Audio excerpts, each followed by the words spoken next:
Buen día, mi nombre es Diego MacGregor.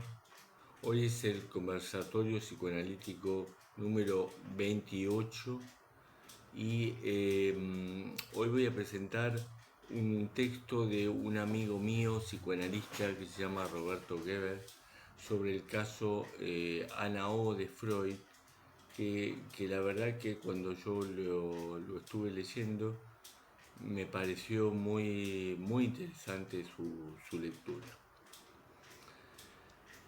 Bueno,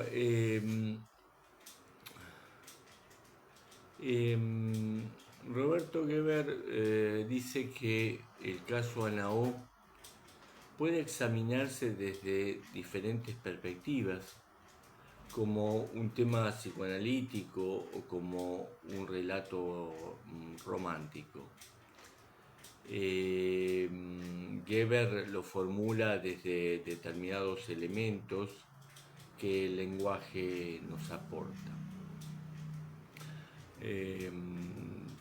Primero va a ser una breve síntesis de la historia de Ana O. En este sentido, Ana O no es el verdadero nombre de la paciente. Fue primeramente a consultar a Breuer, amigo de Freud, a posteriori de la muerte del padre, por un cuadro de tos acompañado con anorexia, estrabismo, parálisis, contracturas musculares, todos estos síntomas compatibles con histeria, como manifiesta Breuer.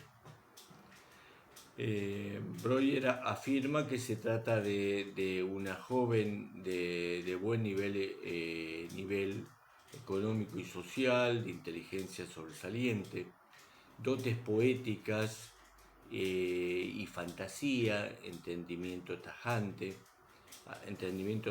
y crítico, aunque presenta una grave desorganización funcional del lenguaje.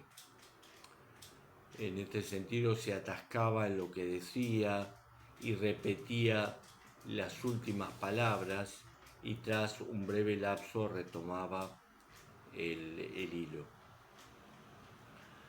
Repetía el infinitivo martirizar al despertar de la siesta también.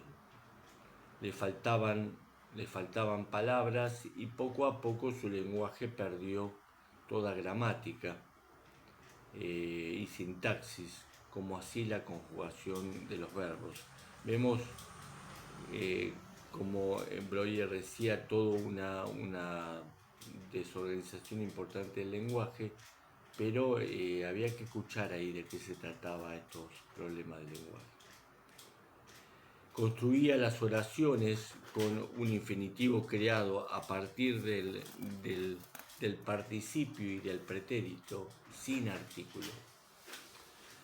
Como decíamos, le faltaban palabras que ella busca y las sustituye trabajosamente entre 5 lenguas que conoce para lograr expresarse en un dialecto. Una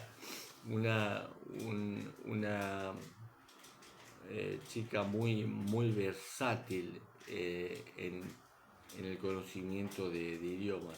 Un tema muy importante que digamos, desde el enfoque de mi amigo Roberto. La cuestión es que, como decíamos, estas 5 lenguas la ayudan a expresarse en un dialecto e intenta escribir en dicho dialecto también, hasta que la contractura muscular se lo impide. Inclusive ha tenido mutismo durante unas semanas, un principio de afasia en mejoría, dice Breuer, y solo habla en inglés, al parecer sin saber que lo hace, pero entiende el alemán fundamentalmente, que es su lengua materna. Mezcla los diversos idiomas que sabe cuando está muy angustiada. También habla en francés y en italiano en sus horas mejores. No recuerda haber hablado en inglés. Por momentos escribe solo letras de imprenta antigua, según el modelo de Shakespeare, bajo el influjo de una alucinación negativa. Ante la visualización de serpientes, quiso rezar, pero no pudo hablar en ninguna lengua, hasta que con un verso infantil en inglés pudo orar en inglés e inmediatamente habló en alemán y quedó libre, dice Breuer, y en este sentido pone el acento Geber, y quedó libre de incontables perturbaciones que estuviera expuesta. En realidad, todas estas búsquedas en relación al lenguaje las hizo más mi amigo Geber que Breuer y estrictamente Freud, según lo que él estuvo investigando. Entonces, dice Geber que el primer tema a abordar es la omisión de la transferencia amorosa entre Breuer y la paciente, y el segundo tema son las omisiones sobre las alteraciones del lenguaje de Ana.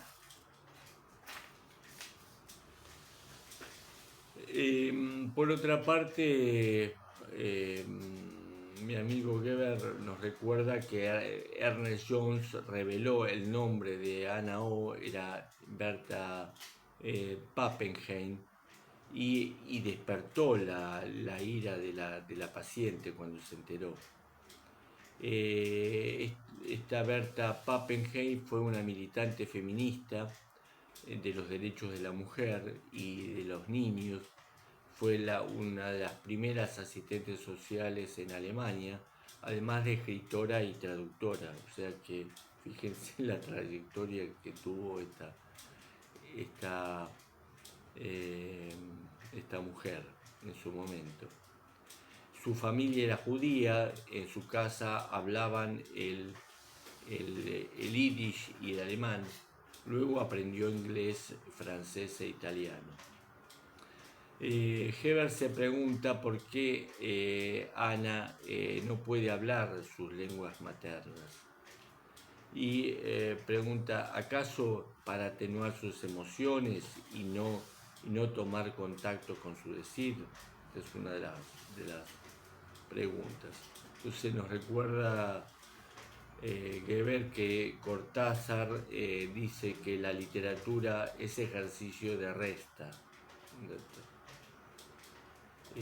Por otra parte, otra de las preguntas de Geber es si la traducción puede lograr esa resta. Se pregunta también cuál es la ventaja de hablar a través de una traducción, además de establecer una distancia afectiva con el propio decir. Y al releer en otra lengua, veo, se pregunta si se ve mejor los puntos débiles y esto le permite corregirlos, lo que explica que prefiera ser leída en la traducción más que en el original. Se pregunta también de qué modo habita Ana cada una de las lenguas con que se dirigía a Breuer. Interesantes preguntas para ir orientándonos en la sintomatología y dándole especial hincapié a sus problemas de lenguaje. Sigue con su análisis Roberto Geber de esta manera. Dice que suele suceder que lo no dicho aporte más y mejores pistas que lo que ha sido puesto en palabras.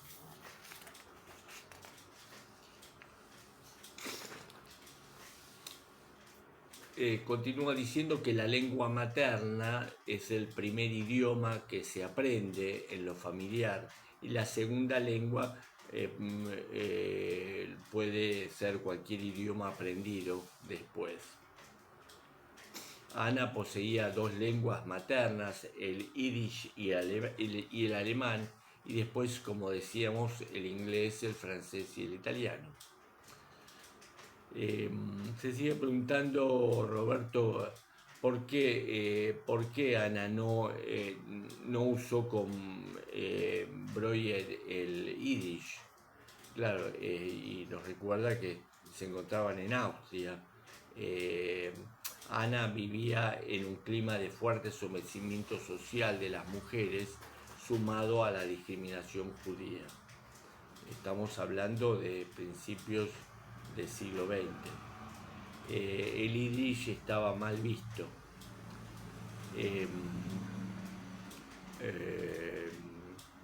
Se le desarrollaba un proceso de glotofagia, de aniquilación de una lengua por otra. Entonces se pregunta si podía sostenerse que lucha contra el sometimiento religioso. La cuestión que Ana construye un texto para hacerse entender y busca mejores palabras disponibles en su acervo multilingüístico en lugar de hablar una sola lengua. Se pregunta también mi amigo si es obligatorio hablar una sola lengua. La cuestión que nos recuerda que entre los diagnósticos psiquiátricos de Ana estaba la anemia, la cicastenia, la afasia, la parafasia, el delirio y la grave perturbación del lenguaje. La cuestión que apenas alguien se permite trastocar cierto ordenamiento de las palabras, lo social le cae encima en relación a los guardianes del discurso sano. Y esto sucedió en la Alemania y en Austria, donde vivía Freud. La cuestión que es el precio por servirse de las lenguas con menos restricciones.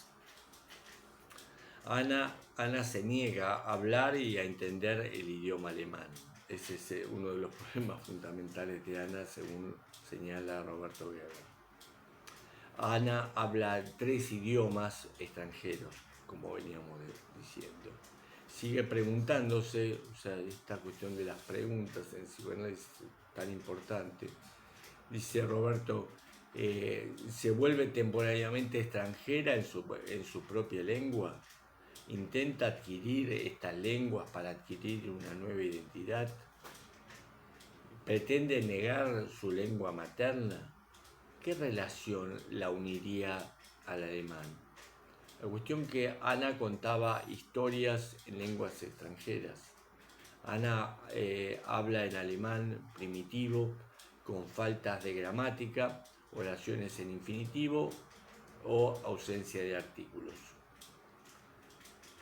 Y sigue preguntándose, ¿formarían estas lenguas parte del duelo respecto de su padre? ¿El idioma alemán le favorece este duelo?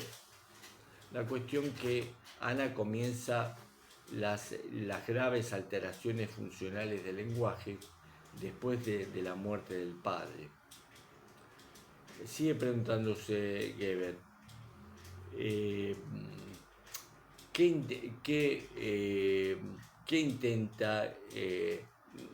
intenta decir con estos idiomas que no puede decir en alemán? La cuestión que el padre ha muerto, Ana utiliza el inglés, el italiano y el francés también para seducir a Breuer. Y nos recuerda a Roberto que cuando los niños juegan, hablan con sus juguetes. Entonces se pregunta, ¿en qué idioma habla en este sentido, en relación en relación a sus huestes. Es un lenguaje privado, secreto. Ellos son los únicos capaces de entender este lenguaje, hablando de los niños. Nos recuerda Roberto Geber, hay otra ocasión donde se privilegia en que el adulto utiliza un lenguaje privado, el que establece con su pareja al enamorarse. El lenguaje utilizado a una pareja varía de una a otra, pero este también es un lenguaje privado. Se pregunta también, ¿con Breuer quiere establecer un lenguaje secreto con lenguas extranjeras? ¿La situación del amor transferencial le resulta propicia para hacer suyas esas lenguas? ¿Implica esto un encuentro con el fantasma? Hay un poema de Ana que lo transfiere Roberto, que dice así: no conocí el amor, así que vivo como las plantas en el sótano sin luz. No conocí el amor, así que sueño como un violín con una cuerda rota. No conocí el amor, así que me sumerjo en el trabajo y casta vivo para el deber. No conocí el amor, así que me gusta pensar en la muerte como un rostro amigo. Y se pregunta Geber, ¿es posible que su verdadero amor hayan sido las lenguas y no Breuer? La cuestión que 2 años antes de la muerte de Berta Pappenheim, escribió 5 necrológicas distintas para el día de su muerte, en realidad como legado para su familia. Era una mujer que luchó por décadas obcecadamente por sus ideas, trataba de anticipar desarrollos que no eran del gusto de todo el mundo en ese momento. Qué pena, dice Roberto. Para la publicación judía israelita era por descendencia y entrenamiento una mujer de la ortodoxia. Se creía separada de sus raíces, obviamente bajo la influencia feminista revolucionaria. A menudo era hostil, pero no desafió sus orígenes. Respecto de otro de los diarios, el Sichur de Viena,